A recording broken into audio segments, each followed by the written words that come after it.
Hello, my dear listeners. I'm glad to welcome you to my channel.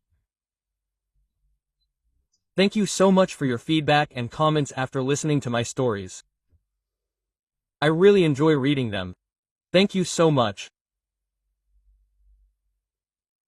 You see, my dear, I've missed you already, she whispered, pressing her lips to his with unexpected passion.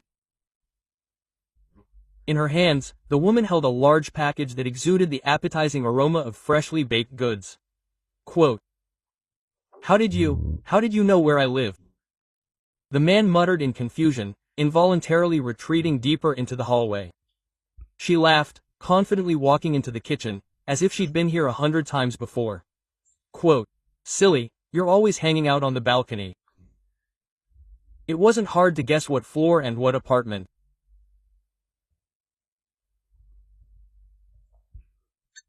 Viktor Petrovich stood on the spacious balcony of his new apartment, thoughtfully gazing out at the courtyard, immersed in May greenery. A warm spring breeze caressed his face, bringing with it the scent of lilacs and axe buds. He hadn't been here very often before, but it always brought him warmth. Now, this home had become his own. A year after his mother's death, which followed his father's grief, Viktor Petrovich moved here permanently and gradually adjusted to his new status as a single pensioner. He had divorced his ex-wife, Nina, 5 years earlier, although until recently they had continued to share their living space. Neither of them had dared to broach the painful issue of dividing their property. Moreover, Viktor Petrovich knew that sooner or later he would have to move to another neighborhood to care for his aging mother. His parents' apartment was located in a quiet residential area, where almost every neighbor was known by sight. After a few minor cosmetic renovations, which Viktor Petrovich did himself, the apartment was transformed, becoming brighter and more comfortable. The acute pain of loss gradually subsided, giving way to a calm flow and measured life. The May days were surprisingly warm and sunny, with occasional short rains that only refreshed the air and awakened nature. The courtyard was filled with life. Pensioners occupied benches in the shade of the trees. Children screeched in the playground. Young mothers strolled with strollers. Birdsong mingled with the city noise, creating a special symphony of spring. Viktor Petrovich enjoyed his daily walks in the nearby park, combining them with trips to the store or the small market located nearby. 67. Not such a ripe old age, especially when you maintain a cheerful spirit and physical activity. It was during one of these walks that he first noticed his neighbor from the second building, an attractive woman about his age, with a neat haircut and surprisingly lively, radiant eyes.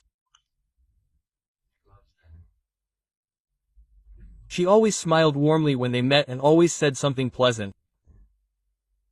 What a wonderful day today, isn't it? Hello. You look absolutely wonderful today. This color of your shirt suits you very well. At first, such attention from a stranger embarrassed Viktor Petrovich. But gradually he got used to it and began to reciprocate. He also smiled and said some pleasantries. One day they met by chance in the park and sat down on the same bench. A casual conversation ensued, after which they walked together to their home. Thus began their friendly communication. Alla Nikolaevna, allow me to introduce myself. Viktor Petrovich, he formally introduced himself during that first conversation. Nice to meet you, she replied with a warm smile. Can I just say, Alla, did you recently move in with us? Well, not exactly. This is my parents' apartment. I inherited it after he stumbled after they left. Please accept my condolences, Alla said sincerely. I know how hard this is. She herself had lost her husband 3 years ago. Viktor Petrovich was pleasantly surprised by her tact and ability to listen. Alla proved to be an engaging conversationalist, well-read, with a good sense of humor and an easygoing nature. She was exactly 60 years old. Her slender figure and lively movements made her appear younger than her age. The only thing that slightly alarmed Viktor Petrovich was her endless stream of compliments and overly active attention to him.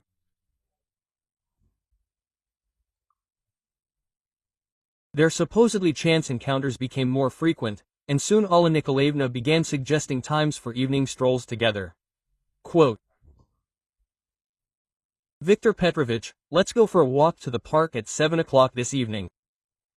They say the lilacs are in bloom there.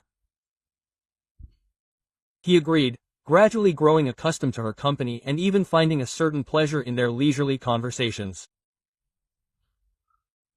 Alla was a good listener, able to engage in conversation on any topic, and, most importantly, nodded approvingly in response to his stories about his previous work as an engineer at a large plant.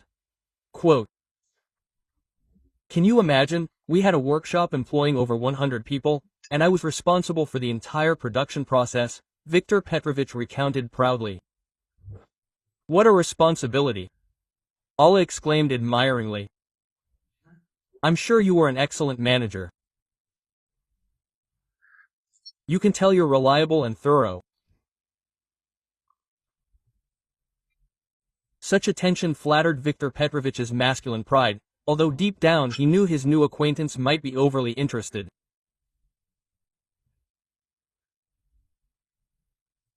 One evening, they were returning from yet another walk, leisurely chatting about the new park improvements, when suddenly the sky clouded over and a torrential rain began. The warm drops quickly turned into a full-blown downpour. They ran to the nearest shelter, Alla Nikolaevna's entrance. Quote, Oh, my God, how unexpected, she exclaimed, shaking the raindrops from her hair. Viktor Petrovich, are you completely soaked? Let's come to my place. I live on the ground floor, after all. Wait out the rain and dry off a bit. Viktor Petrovich hesitated, but then agreed. The downpour was indeed heavy, and the houses were across the entire courtyard. Alla's apartment turned out to be cozy, tastefully furnished. A woman's touch was evident. Potted flowers everywhere, beautiful curtains, embroidered pillows on the sofa. Quote, Come in and make yourself comfortable, the hostess invited hospitably, handing them a clean towel. Here, please, dry your hands and face, while I put the kettle on. By the way, I have some wonderful green tea with jasmine and freshly baked goods. Viktor Petrovich carefully dried his face with a soft towel, trying not to wet the parquet floor in the hallway. The rain continued to drum outside, creating a cozy, intimate atmosphere. They sat in the kitchen, drinking fragrant tea with homemade pies, and the conversation gradually shifted from general topics to more personal ones. Quote, How do you cope with loneliness, Viktor Petrovich? Alla asked softly, looking at him with genuine interest. The first year after my husband's death was a real trial for me. It seemed like life had stopped. You know, I haven't fully grasped my situation yet, he admitted. I've been surrounded by people all my life, first my parents, then my wife, my daughter, and now I've had to learn to live alone. But there are advantages to this. No one bosses me around, no one criticizes me. I live, as they say, at my own pace. Yes, freedom is wonderful, Alla nodded. But sometimes you really long for simple human warmth, for someone close by, someone you can talk to, share your experiences with. She looked at him with a special gaze, and Viktor Petrovich felt an elusive tension arise between them. The rain outside gradually subsided, but he was reluctant to leave. When it was time to say goodbye, he, on a sudden impulse, took Alla's hand and kissed it gallantly. She didn't pull away. Instead, she came closer, lightly touched his cheek with her palm, and kissed him back. This kiss, unexpected and exciting, seemed to transport them both back to their youth. Viktor Petrovich felt his heart beat faster, and somewhere deep inside, long-forgotten emotions awakened. What happened next was the result of the mutual attraction of two lonely people yearning for warmth and intimacy. Viktor Petrovich stayed with Alla Nikolaevna until late at night, and only when it was completely dark outside and the rain had long since ceased did he set off home, conflicted in his soul. The next morning, Viktor Petrovich awoke with a slight smile, recalling the previous evening. This adventure seemed to breathe new life into him. She reminded him that at 67 he was still a man capable of attracting women. However, his thoughts were interrupted by an insistent knock on the door. Alla stood on the threshold with a radiant smile and a package in her hands. Quote, "You," Viktor Petrovich said in surprise, letting her into the hallway. "I already missed you," she whispered, pressing her lips to his with unexpected passion. Only now did he notice the large bag in her hands, emitting an appetizing aroma. Quote, "How did you know where I live?" he asked, confused. Alla laughed, confidently walking into the kitchen. Quote, "Silly, you're always hanging out on the balcony." It was easy to guess what floor and what apartment. Oh, right. Viktor Petrovich scratched the back of his head, watching the woman bustling about in his kitchen. Quote, "What do you have there?" "What do you mean, what?" "Well, breakfast, of course," she replied enthusiastically, laying the contents of the package on the table. "Homemade syrniki, pancakes with cottage cheese, fresh sour cream. By the way, which do you like better, with sour cream or condensed milk? Anyway, I brought both, just in case." A can of condensed milk appeared on the table, which Alla immediately handed to Viktor Petrovich. "Open it and sit down to breakfast," she commanded in a tone that brooked no objection. Viktor Petrovich obeyed automatically, although a feeling of discomfort from such rapid familiarity was growing inside. He couldn't understand how everything had changed so quickly. Only yesterday they had kissed for the first time, and today she was already acting like the mistress of his house. Quote, "Well, I don't usually eat breakfast that early," he began cautiously. "But since you've already come, instead of thank you, I hear some excuses, feigned offense," Alla said, pouting. "I tried, I cooked for you, and you're dissatisfied." No, thank you, of course," Viktor Petrovich hastened to correct himself. "It's just that I haven't gotten used to it for so many years, doing everything myself." "Now get used to being cared for," she winked, pushing a plate of fragrant syrniki toward him. "Isn't it nice to have someone take care of you, cook you something delicious, and make you feel cozy?" Viktor Petrovich ate his prepared breakfast, nodding politely in gratitude, but a vague unease was growing inside.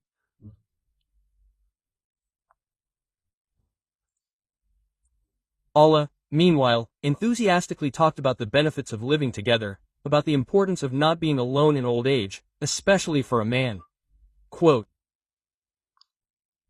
"You know, a man gets lost so quickly without a woman's care," she said, sipping her tea. "I don't really know how to cook, clean, or iron a shirt. And with age, it becomes even more noticeable. My neighbor on the landing left about 5 years ago, and her husband literally burned out in 6 months. He couldn't even heat up soup or do the laundry properly. He lived his whole life on a cookbook." After breakfast, Alla, without asking permission, began to wash the dishes. Not only what she had brought with her, but also the dirty plates that had been standing in the sink since yesterday. "But I don't have such a habit of leaving dirty dishes," she noted with slight reproach. "I wash everything at once so that the kitchen is tidy." Having finished cleaning, she dried her hands on a towel, went up to Viktor Petrovich, kissed him again, and then went on a tour of the apartment. Your place is quite cozy, even for a bachelor, she remarked appraising Ly. But it lacks a woman's touch, energy, warmth. I need to change the curtains and put a rug in the hallway, and put some fresh flowers. Viktor Petrovich was sitting on the sofa, watching her with growing concern. Alla, meanwhile, looked out onto the balcony and then quickly returned to the room. Quote, "Everyone in the second entrance is so curious," she whispered conspiratorially. "Pensioners spend all day looking in the windows, watching who goes to whom. Oh, there are plenty of gossips. It's better for us to meet at your place. There aren't so many elderly residents here. Fewer eyes and gossip. But that's for now." She smiled meaningfully, looking at Viktor Petrovich's embarrassment. "I have to leave now," he suddenly remembered, glancing at his watch. "Thank you for breakfast. Everything was very tasty, but I have urgent matters." Where are you going so early?" "You're retired," she was surprised. "What urgent matters could there be?" "Well, I promised to stop by my daughter's," Viktor Petrovich lied, seizing on the first excuse that came to mind. "I'm needed there for family reasons. I'll let you know when I get back. But now I need to get ready, otherwise I'll miss the train." Alla was clearly disappointed by this turn of events, but she didn't object. She took her plates and asked hopefully, "Will you call me when you get back?" "Of course, I will," Viktor Petrovich assured her, walking her to the door. When the door closed behind her, he breathed a sigh of relief and quickly began packing. He really did need to go urgently, but not to his daughter, but anywhere, just to avoid further developments in these rapid events. Viktor Petrovich stayed with his daughter for only 2 days, and completely unexpectedly for her. Quote, "Dad, you could have at least warned me you were coming?" Svetlana said reproachfully, meeting her father at the door of her suburban apartment. "We were planning to go to the dacha with friends, and we barely managed to cancel. Sorry, dear, well, it was a spontaneous decision." Viktor Petrovich smiled apologetically, taking off his shoes in the hallway. "Well, I missed you, especially Anastasia. How is she?" "Nastya is hardly ever home," Svetlana sighed. "You know, senior year, studying for exams, tutors." "Oh, she's always somewhere." "Well, it's okay," Viktor Petrovich assured his daughter. "I just don't want to distract her from her studies for a couple of days. I just brought a small gift for graduation." He took an envelope of money from the inside pocket of his jacket and handed it to Svetlana. "Here, tell Nastasia to buy herself something nice for graduation, a dress or shoes. She knows what she needs." "Dad, you shouldn't have," Svetlana said, touchingly, but she took the envelope. "Your own pension isn't big." "Oh, come on, I wouldn't mind spending anything on my granddaughter," Viktor Petrovich dismissed. "I live alone now, and my expenses aren't high. I can afford to spoil my only granddaughter." That evening, Nastya finally returned home and, seeing her grandfather, rushed to him with hugs. "Grandpa, what a surprise! And Mom said you'd only be coming back for graduation." "Well, it just happened that way, my dear," Viktor Petrovich smiled, hugging his now-grown granddaughter. "I decided to congratulate you a little early. So, how's your exam preparation going?" "Terrible," Nastya rolled her eyes. "The math tutor is a real beast. He hands in so many exams that I barely have time to sleep. And then there are those essays, what are they called, the literary arguments he has to choose. Basically, he's got a big head."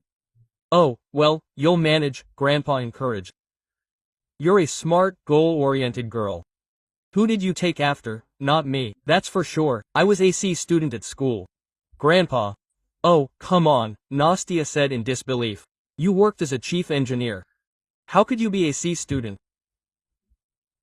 "Yeah, I made up for that later at the institute," Viktor Petrovich winked. "And at school I was more interested in girls than in algebra." Nastya laughed and hugged her grandfather again. "Thank you for the gift. Mom already told me. I just had my eye on a stunning dress, but it was a little more expensive than Mom and I had planned, and now I can buy it. Well, that's great, Viktor Petrovich nodded contentedly. Just show me the photo later. Okay, I'll definitely do it, promised the granddaughter. It's a pity that you'll leave before graduation. Well, never mind, I'll come to the graduation ceremony. Don't worry, assured her grandfather. I wouldn't miss such an event for anything. The next day after lunch, Viktor Petrovich began to get ready for the return journey. Dad, why are you leaving so quickly? Svetlana was surprised. Well, live for a couple more days, rest. You have nowhere to rush. Yes, I have things to do, daughter, answered Viktor Petrovich obliquely. And I don't want to disturb you. What kind of things could you have? Incredulously Svetlana narrowed her eyes. You're not telling me something. Are you okay? Viktor Petrovich sighed. His daughter had always been perceptive. It was hard to hide anything from her. Yes, everything's fine. It's just, you see, he hesitated. Choose your words carefully. Here's the thing. I met a woman here, a neighbor, and she seems to be serious. Even too serious. Dad, Svetlana exclaimed, her eyes wide. What, did you run away from your fiancé? What fiancé? What are you making up? Viktor Petrovich was embarrassed. It's just that well, in short, I need a little time to think, you understand? I understand, seriously, nodded his daughter, but you're an adult, you could have simply explained to her that you're not ready for a relationship. Well, if that's true. It's not that simple, sighed Viktor Petrovich. Anyway, I'll go to Mikolik for a couple of days. He lives in his own house, there's plenty of space. And then, I'll come home when things calm down a bit. Well, as you wish, Svetlana shrugged. But running away from problems isn't the best solution. No, I'm not running, I'm strategically retreating, Viktor Petrovich smiled. Don't worry, I can handle it. After saying goodbye to his daughter and granddaughter, he boarded the commuter train and went not home, but in the opposite direction to his old friend and former colleague, Sergei Mikhailovich, who, after retiring, had moved to a small private house on the outskirts of the city. Sergei Mikhailovich, or simply Mikhailich, as everyone called him, greeted his friend with open arms. Quote, Vitya, what brings you here? Come in, I'm glad to see you. Mikhailovich was a strong, stocky man, with a full beard and cheerful eyes. Despite his 70 years, he retained a cheerful spirit and inexhaustible energy. Quote, Listen, Mikhailovich, Viktor Petrovich began after the greetings. Here's the deal. Can I stay with you for a week? I'll pay, of course. Are you nuts? The owner was indignant. What money do you mean, between your own? Live as long as you want. What just happened? Something with the apartment? No, the apartment is just fine. Quote, Well, circumstances, Viktor Petrovich answered evasively. Well, if you don't want to talk, I won't pry, Mikhailovich shrugged. Go ahead, make yourself comfortable. The guest room is free, and tomorrow you can help me plant potatoes. My sciatica has just gotten better, and the garden isn't all dug up yet. Yes, I'd be happy to, Viktor Petrovich said with genuine delight. He hadn't gotten his hands dirty in a long time, he missed gardening. The friends spent the next few days happily occupied. They dug up the beds, planted potatoes, and repaired the fence. In the evenings, they'd sit on the veranda with tea, or stronger tea. They'd reminisce about old times. Quote, Remember how they saved the factory in the 90s? Mikhailovich would say, pouring homemade liqueur into glasses. When those new Russians wanted to sell everything. Quote, How could I not remember? Viktor Petrovich nodded. If it weren't for our director, Semyor Markovich, we'd have auctioned off the factory. Yes, there were such people in our time, Mikhailovich sighed. And what about now? Young people only think about money, about their careers. But what about improving production, about raising the country? That hadn't sunk in. Quote, Viktor Petrovich nodded in agreement, although deep down he knew it wasn't entirely fair. His granddaughter, for example, was planning to enroll in engineering and dreamed of developing new technologies. But he didn't want to argue with his friend, especially when he was receiving him so warmly. On the fourth day of his stay with Mikhailovich, Viktor Petrovich decided it was time to return home. He hoped that Alla Nikolaevna had already given up trying to contact him and found another object of attention. "Well, thanks for the shelter, friend." "Thanks for the shelter, friend," he said, gathering his few things. "You really helped me out." "Oh, well," Mikhailovich dismissed. "I myself was pleased to have company. It can be a bit boring alone. Come again, don't disappear." "You'll be sure," Viktor Petrovich promised. "And stop by when you're in town. You know the address." Quote. Returning home late in the evening, Viktor Petrovich tried not to make any noise as he entered the building. He hoped that none of the neighbors would notice his return, especially Alla Nikolaevna from the second entrance. Once in his apartment, he breathed a sigh of relief and first checked the balcony. He drew the curtains tightly so that no light could be seen from the street. Then he brewed himself some strong tea and settled into a chair with a book, enjoying the silence and solitude. Just wait a couple more days, he thought. Don't go out anywhere, don't show up on the balcony, and then she'll realize I'm not interested. I hope she'll leave me alone. Quote. And so the next 2 days passed. Viktor Petrovich practically never left the apartment, ate supplies from the refrigerator, and didn't turn on the light in the room facing the street. Several times he heard the insistent ringing of the doorbell, but he ignored it, pretending no one was home. "No, my dear," he whispered to himself over the tray, waiting for the next ring. "You won't be able to marry me a second time. I've barely caught my breath from my last marriage and I'm falling into the same trap again. No, thank you very much." On the third day, the supplies in the refrigerator ran out, and Viktor Petrovich realized it was time to come out of his voluntary confinement.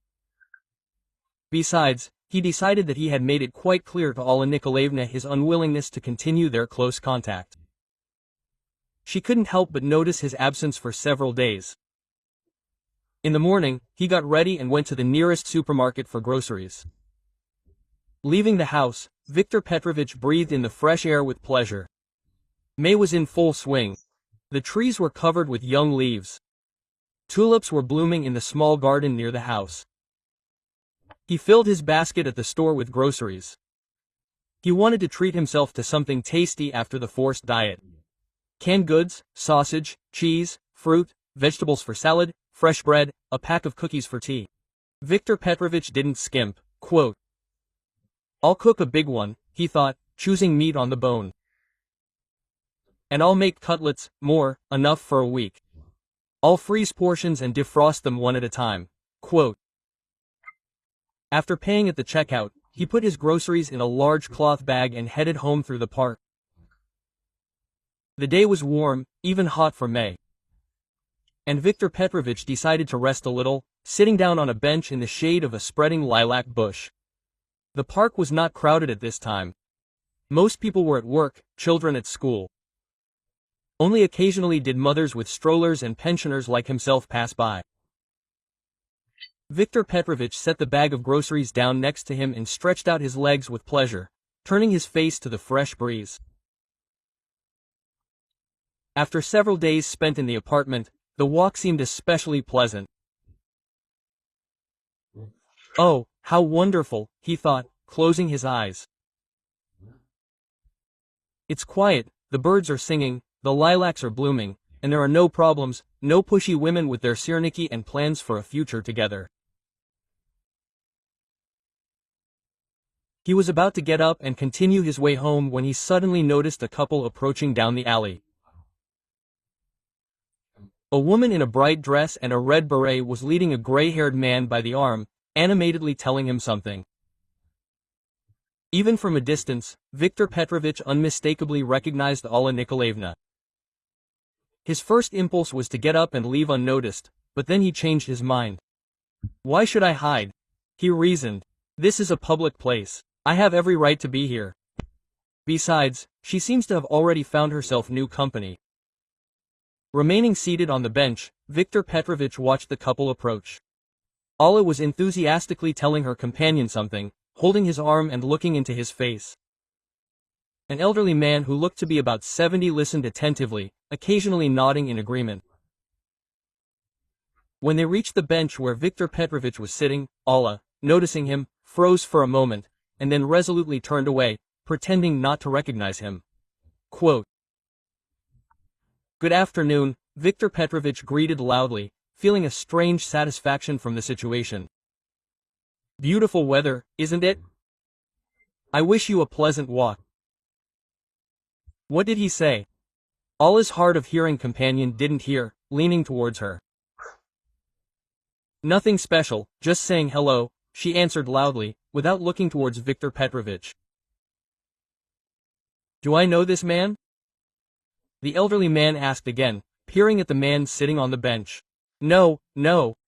Alla hastily assured him and, taking him by the arm, led him further down the alley, continuing to tell something enthusiastically. Viktor Petrovich watched them go, and felt his lips stretch involuntarily into a smile of relief. "Well, thank God," he whispered, looking at the sky. "Thank you for saving me from my persistent fiancé. And thanks for the lesson too, it will teach me a lesson in my old age." Quote. He picked up his heavy bag of groceries and headed towards the house, whistling some cheerful melody.